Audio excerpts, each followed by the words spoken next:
ನಮಸ್ಕಾರ. ಚಂದ್ರಲೋಕ ಯೂಟ್ಯೂಬ್ ಚಾನಲ್ಗೆ ಸ್ವಾಗತ, ಸುಸ್ವಾಗತ. ಕೆಲವು ಸಾಧಕರ ಹೆಸರುಗಳನ್ನು ಆಸ್ಪತ್ರೆಗೆ, ರಸ್ತೆಗೆ, ಬ್ರಿಡ್ಜ್ಗಳಿಗೆ, ಕಾಲೇಜುಗಳಿಗೆ, ಏರ್ಪೋರ್ಟ್ಗಳಿಗೆ ಇಟ್ಟು ಅವರ ಹೆಸರನ್ನು ಅಮರಗೊಳಿಸ್ತಾರೆ. ಶಿಲೆಯಲ್ಲಿ ಕೆತ್ತು ಆ ಒಂದು ನಿರ್ದಿಷ್ಟ ಸ್ಥಳದಲ್ಲಿ ಅದನ್ನು ಸ್ಥಾಪಿಸಿರ್ತಾರೆ. ಅದನ್ನು ನೋಡಿದಾಗಲೆಲ್ಲ ನಮಗೆ ಅವರ ಹೆಸರು ನೆನಪಾಗುತ್ತೆ, ಅವ್ರ ಸಾಧನೆಗಳು ನೆನಪಾಗುತ್ತೆ. ಹಾಗೆ ಈ ಚಲನಚಿತ್ರ ಕಲಾವಿದರದ್ದು ಬೇರೆಯೇ ಆಯಾಮ.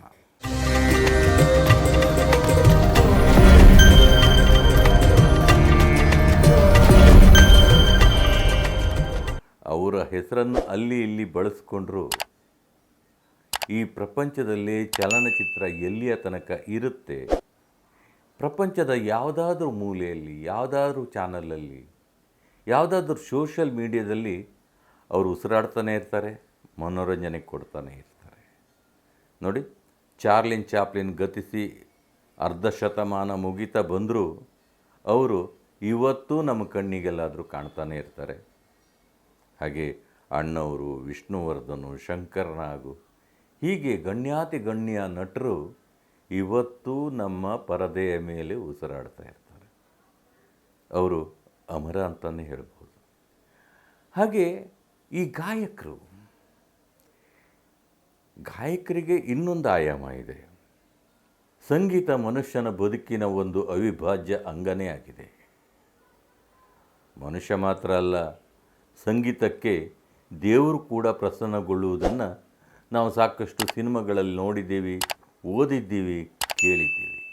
ಹಾಗೆ ಗಜಮುಖನೇ ಗಣಪತಿಯೇ ನಿನಗೆ ವಂದನೆ, ನಂಬಿದವರ ಬಾಳಿನ ಕಲ್ಪತರು ನೀನೆ. ಈ ಹಾಡನ್ನು ಗುನುಗದ ನಾಲಿಗೆ ಇಲ್ಲ, ಕೇಳದ ಕಿವಿಗಳಿಲ್ಲ ಅಂತಲೇ ಹೇಳ್ಬೋದು. ಇದನ್ನು ಹಾಡಿದವರು ಇತ್ತೀಚೆಗೆ ನಮ್ಮ ನಗಲಿದ ಎಸ್ ಜಾನಕಿ ದೇವಿಯವರು. ನಮಗೆಲ್ಲ ಜಾನಕಮ್ಮ ಅಂತಲೇ ಪರಿಚಯ. ಅವರು 48,000ಕ್ಕೂ ಹೆಚ್ಚು ಹಾಡುಗಳನ್ನು ಹಾಡಿದ್ದಾರೆ. ಅವರು ತೀರ್ಕೊಂಡಾಗ ಅವ್ರ ಬಗ್ಗೆ ಇಂಚು ಇಂಚಾಗಿ ಎಲ್ಲ ಚಾನಲ್ಗಳಲ್ಲಿ, ಎಲ್ಲ ಸೋಷಿಯಲ್ ಮೀಡಿಯಾಗಳಲ್ಲಿ, ಪತ್ರಿಕೆಗಳಲ್ಲಿ ನಿಮ್ಮ ಮನ ಮುಟ್ಟುವಂತೆ ಪ್ರಸಾರ ಆಗಿದೆ. ನೀವು ಓದಿದ್ದೀರಿ, ನೋಡಿದ್ದೀರಿ, ಕೇಳಿದ್ದೀರಿ. ಆದರೆ ಒಂದು ವಿಷಯ ಇದೆ, ಬಹುಶಃ ನೀವೆಲ್ಲೂ ನೋಡಿರ್ಲಿಕ್ಕೆ ಸಾಧ್ಯ ಇಲ್ಲ. ಜಾನಕಮ್ಮನವರು ಒಂದು ಸಿನಿಮಾದಲ್ಲಿ ಆ್ಯಕ್ಟ್ ಮಾಡಿದ್ದಾರೆ, ಅಥವಾ ಹಿಂದೆ ಯಾವುದಾದ್ರು ಸಿನಿಮಾದಲ್ಲಿ ಆ್ಯಕ್ಟ್ ಮಾಡಿದ್ದು ನನ್ನ ಗಮನಕ್ಕೆ ಇನ್ನೂ ಬಂದಿಲ್ಲ. ಒಂದು ಸಿನಿಮಾದಲ್ಲಿ ಆ್ಯಕ್ಟ್ ಮಾಡಿದ್ದಾರೆ. ಅವರು, ಅವ್ರ ಮಗ ಇಬ್ಬರು, ಮುರಳೀಕೃಷ್ಣ. ಅದು ಆ ಸಿನಿಮಾದಲ್ಲಿಲ್ಲ. ಆ ಸಿನಿಮಾ ಯಾವುದಂತ ಆಮೇಲೆ ಹೇಳ್ತೀನಿ. ಅದು ಅಮ್ಮನವರು ತೀರ್ಕೊಂಡ ಮೇಲೆ ವೈರಲ್ ಆಗಿದೆ. ವೈರಲ್ ಆಗಿದ್ದ ಆ ಸೀನ್ ನನಗೆ ಸಿಕ್ಕಿದೆ ಅಕಸ್ಮಾತಾಗಿ. ಅದನ್ನು ನಿಮಗೆಲ್ಲ ತೋರ್ಪಡಿಸ್ಬೇಕು ಅಂತ ನನ್ನ ಆಸೆ. ಅದಕ್ಕೂ ಮೊದಲು ನೀವು ನಮ್ಮ ಚಾನಲ್ನ ಸಬ್ಸ್ಕ್ರೈಬ್ ಮಾಡದೇ ಇದ್ದಿದ್ದರೆ ಸಬ್ಸ್ಕ್ರೈಬ್ ಮಾಡಿ, ಬೆಲ್ಲೈಕನ್ ಒತ್ತಿ, ಬೇರೆಯವ್ರಿಗೆ ಶೇರ್ ಮಾಡಿ, ಮುಖಸ್ತುತಿ ಇಲ್ಲದೆ ಕಾಮೆಂಟ್ ಮಾಡಿ. ಈಗ ಆ ದೃಶ್ಯ ನಿಮಗಾಗಿ. ಅಮ್ಮ, உன் பேர் என்ன? ஏன்? சொல்லு, உன் பேர் என்ன? ஜானு. அது உன் செல்ல பேரு. ஜானகி. ஸ்கூல்ல அட்டெண்டன்ஸ்ல உன் பேர் என்ன? எஸ் ஜானகி தேவி. ஏன்டா கேக்குற? யாரை பார்த்து உனக்கு இந்த பேர் வச்சாங்க? சிங்கர் ஜானகி அம்மா. இவங்களா? இது அவங்க வீடா? ஏ கூல் கூல். இது அவங்க வீடா?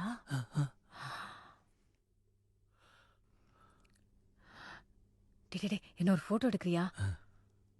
அந்த போர்டு இருக்குல்ல, அது தெரியற மாதிரி. சரி. ஏய், ஃபிளாஷ் ஆன் பண்ணி கொடுக்குறேன். Flash on. நல்லா எடுப்பல்ல? போர்டு.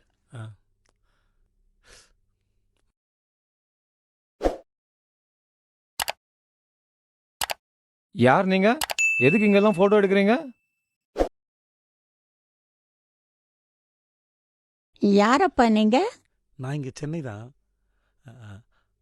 அவங்க சிங்கப்பூர்லேருந்து வந்திருக்காங்க. அப்படியா? சிவராத்திரி கோயிலுக்கு வந்தீங்களா? இல்ல உங்களோட ஃபேனு.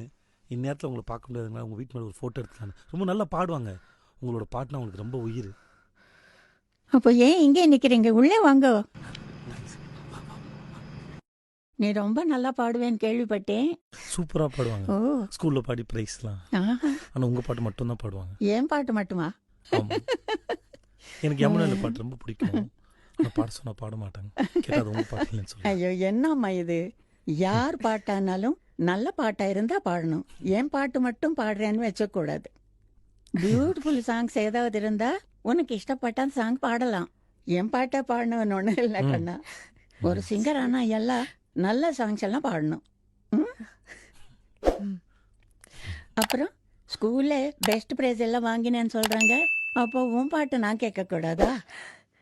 ஒரு பாட்டு பாடினா நானும் கேட்குறேன்னு.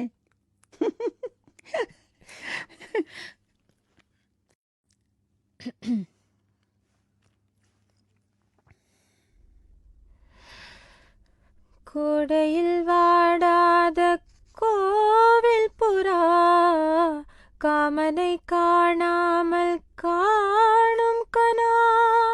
அதே கொஞ்சம் மாடுலேஷனோட பாடினா இன்னும் நல்லா இருக்கும்.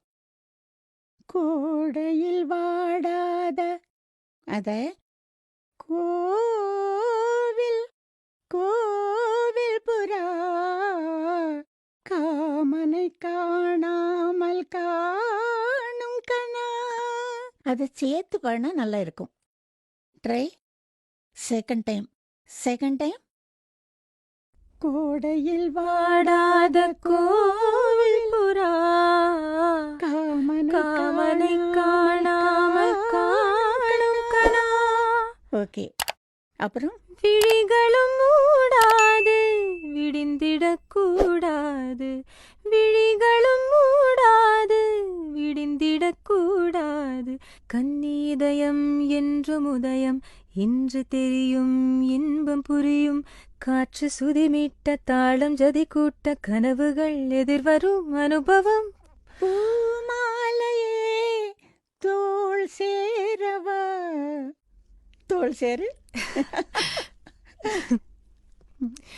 Best of luck. ரொம்ப நல்லா பாடினேக்கண்ணா. ரொம்ப நல்லா பாடிட்டு. ஆனால் நீ நிறுத்தக்கூடாது, பாடிண்டே இருக்கணும். கல்யாணம் ஆனால் கூட பாட்டை நிறுத்தக்கூடாது. புரியுதா? உன் புருஷன்கிட்ட நான் சொல்லி வைக்கிறேன், பாட வைக்க சொல்லி. ஆனால் இவ்வளோ பாடுறேன் இவ்வளோ பண்ணுறேன், பேர் சொல்லலையே. ஜானகி. ஆ, எஸ் ஜானகி. ஜானகி. எஸ் ஜானகி. அது என் பேராச்சே. உன் பேர் கேட்குறேன் கண்ணா. எஸ் ஜானகி தேவி என் உன் பேரு. பேர் எஸ் ஜானகி தேவியா? வா, என் பேரே வச்சிருக்கியா? அப்போ என்னை விட நீ நல்லா பாடணும். ஐயோ அது முடியாதுமா, அது ಕಷ್ಟ. நல்லா பாட வைங்க.